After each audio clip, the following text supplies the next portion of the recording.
আসসালামু আলাইকুম, কেমন আছেন প্রিয় কলেজার বন্ধুগণ? আজকে আমি রান্না করব গরুর বট, মানে গরুর ভুঁড়ি। বট ভুঁড়ি যে নামে ডাকেন, খাইতে কিন্তু অনেক মজা, অনেক। এগুলা একটু দিয়ে অনেকগুলো ভাত খাওয়া যায়।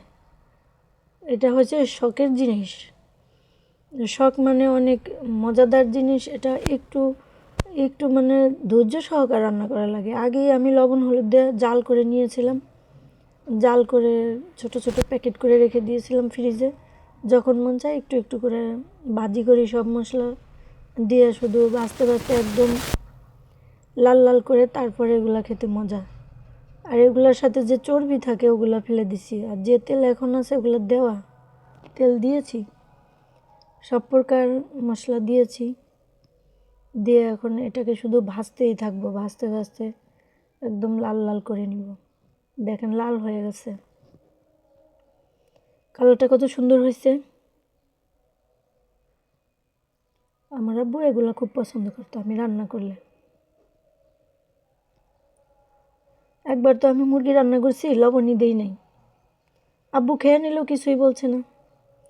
আমার কলেজার ভাই যখন খাইতে লাগছে তখন আহারে, এত সুন্দর মুরগিটা লবণ দিলে না, কি মাটি রান্না করে রাখছিস, মাটি, লবণ না দিলে এগুলো মাটি হয়ে যায়, যা যা সব ফেলে দে ডাস্টবিনে, এগুলো রাখার দরকার নেই, লবণ না দিলে এটা খাওয়া যায়। আশা করছি আজকে মুরগি দিয়ে পোলাও দিয়ে খাবো, কী যে রান্না করছে। তুই কেন রান্না করতে যাস বলতো? আচ্ছা, আমি রান্না করতে যাই, আমার ভালো লাগে রান্না করতে, তাই। আব্বু বলছে, হায় রে বাবা, এমন করিস না, রান্না করছে একটু লবণ, আব্বু তখন লবণ ছিটাই দিল তরকারিতে, বলছে লবণ একটু দিয়ে খাওয়া হয়ে গেল। ও যখন খাবে তখন দেখবে যে লবণ হয়নি, ও নিজে থেকেই শিখে যাবে, লবণ দিবে। আসলে কি লবণ টেস্ট করতাম না, আছে না লবণ ছেঁকে দেখে যে লবণ হয়েছে কি না। তো আমি পরিমাণ মতো দেই, আবার অনেক সময় ভুলে গেলে দেই না একেবারে। এই হয়েছে ঘটনা। তো বাবা ছিল এরকম ঠান্ডা, আর ভাই হয়েছে এরকম করা। তারপরে আব্বুকে আমি বললাম, আব্বু তুমি তো খেয়ে নিলে, কই বললে না তো লবণ দেই নাই, তুমি যদি বলে দিতে তাহলে তো ভাইয়া আমাকে এগুলো করে বকতো না। একবার 5 কেজি গরুর মাংস রান্না করেছি দেশের বাড়িতে, ওরকম লবণ দেই নাই। আব্বু কি করছে দেখি যে রান্না করে রাখছি, তো রান্না করার উপর দিয়ে লবণ দিয়ে নাড়া দিচ্ছে। তাই মনে মনে ভাবতেছি, তখন তো ছোট ছিলাম, এতটা বুঝতাম না।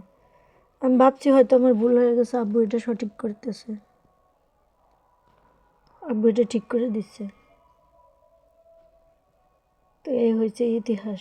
রান্না করতে গেলে সব যে পারফেক্ট হবে এমন তো কথা নেই, ভুল হতেই পারে। এখন তো টেস্ট করে দেখি লবণ দিয়েছি কি না, লবণ না দিলে রান্না চুলায় থাকতে আবার লবণ দিয়ে দিব।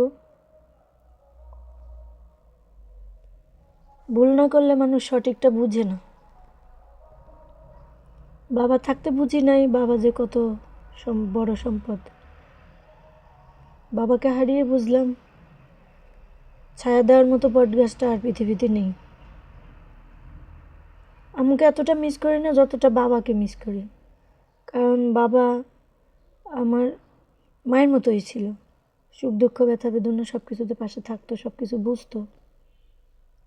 এই প্রজন্মে আছে না মানুষ বয়স হলে বুঝে না কিছু, ওরকম না। আমার কি লাগবে কসমেটিক্স, সবই নিয়ে আসতো।